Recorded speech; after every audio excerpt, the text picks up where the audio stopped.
हाँ तो guys, previous video में यूनिट 1 दैट इज़ हम 5th सेमेस्टर बी फार्मेसी का मेडिसिनल केमिस्ट्री 2 के बारे में डिस्कस कर रहे थे। उसके अंदर जो है ना, हमने ऑलरेडी यूनिट 1 के अंदर एंटी हिस्टामिनिक एजेंट्स H1 अंटागोनिस्ट को हमने ख़त्म कर लिया है। डाइफेनहाइड्रामाइन ने उसका ख़त्म कर लिया है, सिंथेसाइजेस हो गया है, SAR भी हो गया है, इसका यूज साइड इफ़ेक्ट्स सब कुछ हमने ऑलरेडी प्रीवियस वीडियो के अंदर कंप्लीट कर लिया है। अगर आप अब तक उस वीडियो को देखे नहीं है तो सबसे पहले आप उस वीडियो की देखिए। उसके बाद में जो है नेक्स्ट H2 अंटागोनिस्ट के बारे में हम डिस्कस करेंगे।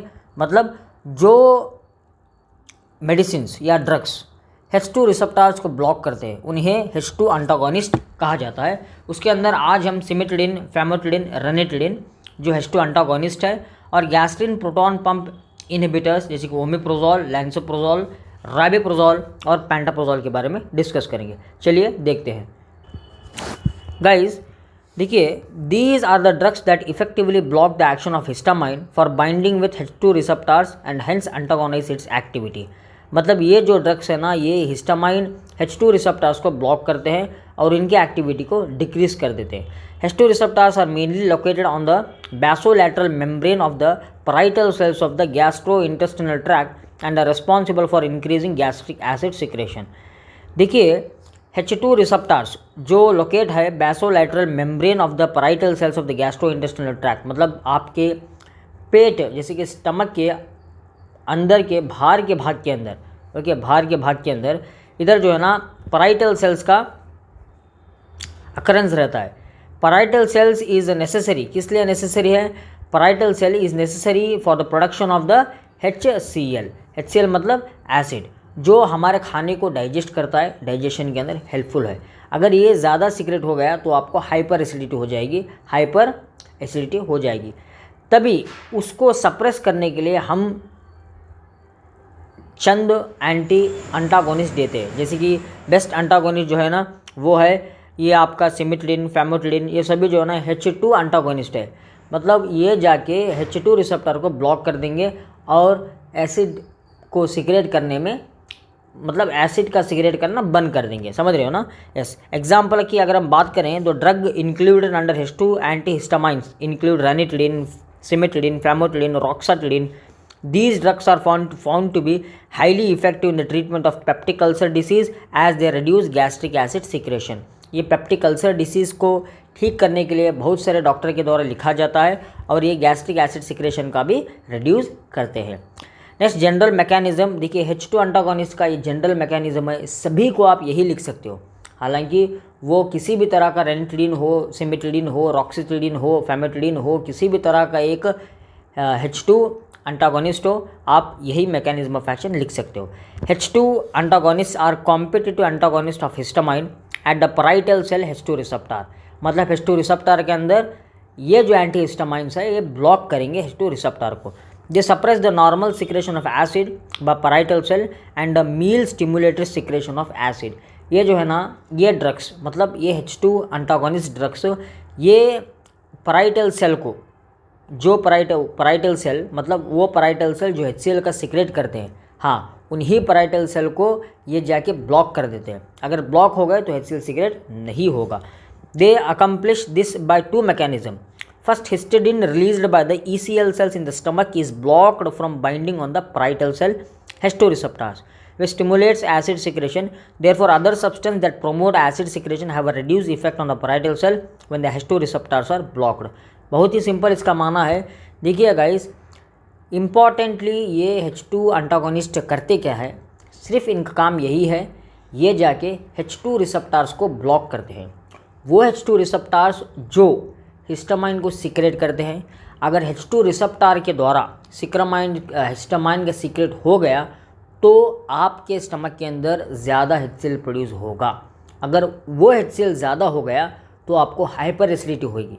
ठीक है, HCl उतना ही प्रोड्यूस होना है जितना ज़रूरत है। अगर ज़रूरत से बाहर HCl प्रोड्यूस हो गया तो that leads to the hyperchlorhydria, मतलब ज़्यादा हाइड्रोक्लोरिक एसिड का सिक्रेशन होना, जिसके तहत आपको इंडाइजेशन, मतलब जिसके तहत आपको वॉमिट होना, हार्ट बर्न होना, इस तरह के साइड इफ़ेक्ट आपको पाते हैं। मगर ये जो है ना, मतलब ये एंटागोनिस्ट ये जाके ब्लॉक कर देते हैं H2 रिसेप्टर्स को, जाके ब्लॉक करके उनको उनके एक्शन को बंद कर देते हैं, मतलब हिस्टामाइन को सीक्रेट होना बंद कर देते हैं। समझ रहे हो ना आप? यस। नेक्स्ट क्लासिफिकेशन की अगर बात करें, सिमिट्रिलिन, रेनिटिलिन, फैमोटिलिन, निज़ाटिलिन और रॉक्सिटिलिन, ये 4 आपको याद रखना है। इसके अंदर बहुत ही इंपॉर्टेंट ये है सिमिट्रिलिन। ओके, रेनिटिलिन और फैमोटिलिन 2 मार्क्स को पूछा जाता है एग्जामिनेशन के अंदर, बट अक्सर तौर पर 10 मार्क्स हो या 5 मार्क्स क्वेश्चन हो, सिमिट्रिलिन का अक्सर पूछा गया है। H2 रिसेप्टर अंटागोनिस्ट सिमिट्रिलिन एक एग्जाम्पल, ये स्ट्रक्चर है। It is use to treat ulcer, use to treat the gastro oesophageal reflux disease. Then ranitidine, ये भी एक रेनिटिलिन का स्ट्रक्चर है, देख सकते हो आप, ये भी टू ट्रीट द अल्सर और यूज इन GERD और जोलेंगर्स एलिसन सिंड्रोम, मतलब वो एसिडिटी प्रॉब्लम को ठीक करने के लिए दिया जाता है। मैकेनिज्म ऑफ एक्शन, रेनिटिलिन ये जो है ना, ये अंटागोनिस्ट है, मतलब हिस्टामाइन H2 अंटागोनिस्ट, ये competitively block the H2 receptors, further histamine can not act, decrease CMP formation, reduce acid secretion, healing of ulcer, मतलब पेप्टिक अल्सर का हीलिंग होना स्टार्ट हो जाएगा।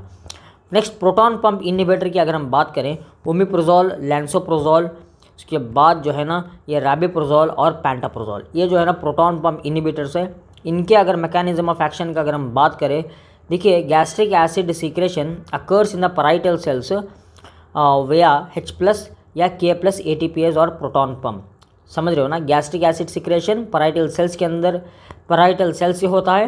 प्रोटॉन पंप इनहिबिटर्स मतलब ये पैंटाप्रोजोल, रैबिप्रोजोल, ये ओमिप्रोजोल, ये क्या करते हैं, irreversibly bind to the gastric. ये प्रोटॉन पंप इनहिबिटर इरिवर्सिबली, मतलब ये पीछे के दरवाजे से जाकर बाइंड हो जाते हैं H+ की जगह पर, मतलब रिसेप्टर्स पर ये बाइंड हो जाते हैं। अगर ये जाकर रिसेप्टर्स पर बाइंड हो गए तो H+ का सीक्रेशन होना संभव नहीं है।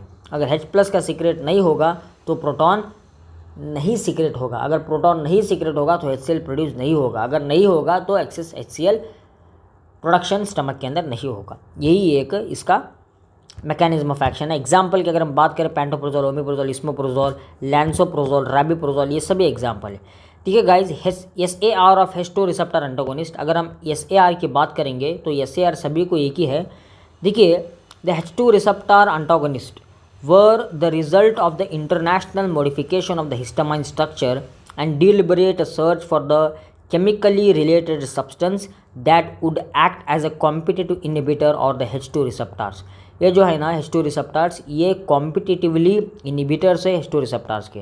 ओके, जैसे कि आप देख रहे हो स्क्रीन के ऊपर, ये एक इमिडाजोल रिंग है जिस पर चेन N लगा हुआ है, R लगा हुआ है, NH लगा हुआ है और N लगा हुआ है, आप जैसे कि देख रहे हो।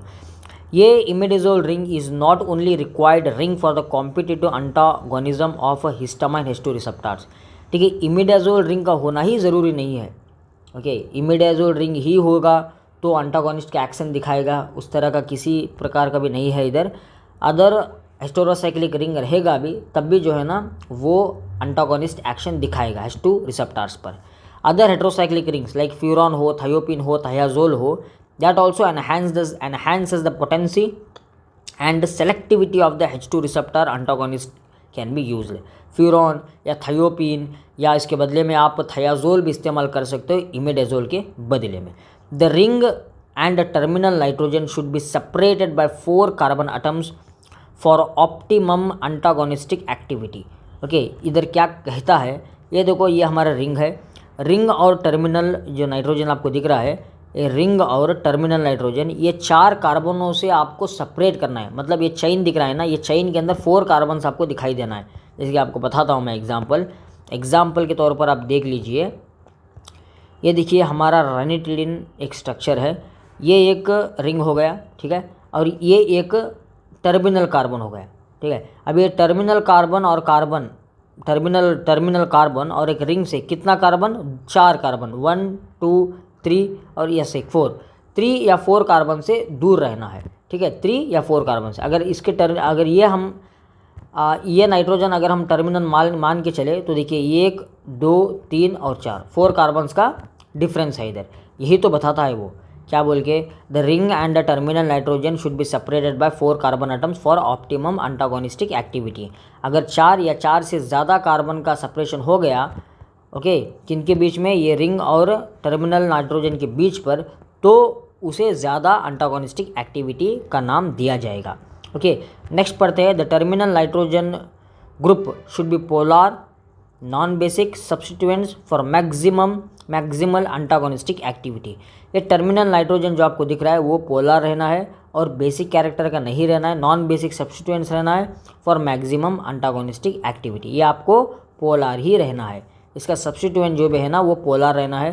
ओके, जैसे कि आप पोलर मान के चले, बेंजीन एक पोलर है, ओके, ऑर्गेनिक सॉल्वेंट्स एक पोलर सॉल्वेंट्स है, वो इसी तरह का आपको पोलर रहना है। पोलर अगर सॉल्वेंट्स होगा तो तभी इसका एक्शन दिखाया जाएगा, अगर पोलर नहीं है तो एक्शन नहीं दिखाएगा guys. Okay, next point, in general antagonistic activity varies inversely with the hydrophilic character of the nitrogen group. मतलब इधर अच्छा अंटागोनिस्टिक एक्टिविटी दिखाने के लिए हाइड्रोफिलिक का होना ज़रूरी नहीं है। मतलब आप अगर हाइड्रोफिलिक हो गया तो उसका एक्टिविटी डिक्रीज़ भी हो सकता है, हाइड्रोफोबिक हो गया तो एक्टिविटी इंक्रीज़ भी हो सकता है। सो आपको इतना याद रखिए बस, इमेडाजोल रिंग का होना ज़रूरी नहीं है, दूसरे हेटेरोसाइक्लिक रिंग होगी भी तब भी इसका एक्शन हो जाएगा। इंपॉर्टेंट थिंग यही है, रिंग और the terminal nitrogen should be separated by 4 carbon atoms. ये रिंग और टर्मिनल नाइट्रोजन ये 4 कार्बन एटम के द्वारा आपको सेपरेट करना है, तभी इसका एक अंटागोनिस्टिक एक्टिविटी बहुत मैक्सिमम होगा। और नाइट्रोजन जो है ना, टर्मिनल नाइट्रोजन, ये आपको पोलर रहना है और नॉन बेसिक रहना है। यही है हमारा structural activity relationship of H2 receptor antagonist. Guys, ये लास्ट का पॉइंट देखो, in general antagonistic activity varies inversely with the hydrophilic character of the nitrogen group. मतलब यही है इसका, अगर ये नाइट्रोजन एटम, मतलब ये जो चेन के बाजू वाला नाइट्रोजन एटम, अगर ये हाइड्रोफिलिक होगा तब इसका एक्टिविटी कम हो जाएगा। हाइड्रोफिलिक होगा तो मतलब जो वाटर सोल्यूबल होगा इसकी एक्टिविटी डिक्रीज हो जाएगा। अगर यही एन एटम अगर हाइड्रोफोबिक होगा, मतलब लिपिड सोल्यूबल होगा, तभी इसका एक्टिविटी ज़्यादा होगा। मतलब अंटागोनिस्टिक एक्टिविटी ऑफ H2 रिसेप्टर्स, मतलब ये जो है ना, मतलब सिमिट्रिन लो, रेनिट्रिन लो, अगर ये किसी भी तरह के H2 अंटागोनिस्ट ये अगर लिपिड के अंदर सोल्यूबल हो जाएंगे तभी इनका एक्टिविटी बेहतरीन काम करेगा। समझ रहे हैं ना आप? हाँ, ये देखिए एक वेरी इंपॉर्टेंट लास्ट को मैंने डिस्कस किया है, इसको सिमिट्रिन का सिंथेसाइजेस है, इसको आपको याद रखना है, ये बहुत ही इंपॉर्टेंट है, एग्जामिनेशन के अंदर पूछा जाने वाला है, ये synthesises of the cimetidine. Next is medicinal uses. Cimetidine देखो स्टमक अल्सर्स के अंदर, then gastro oesophageal reflux disease के अंदर, heartburn, acid indigestion, Zollinger Ellison syndrome के अंदर भी इसको दिया जाता है। Side effects dizziness, headache, drowsiness, diarrhoea, agitation, confusion, इस तरह के साइड इफ़ेक्ट्स आपको पाएंगे अगर आप सिमिट्रिन का उपयोग करते हैं। गाइस, ये हो गया आज का क्लास। कल नेक्स्ट क्लास के अंदर यूनिट 1 का, that is anti cancer drug, that is neuroplastic agents के बारे में हम डिस्कस करेंगे। क्लियर? Thank you.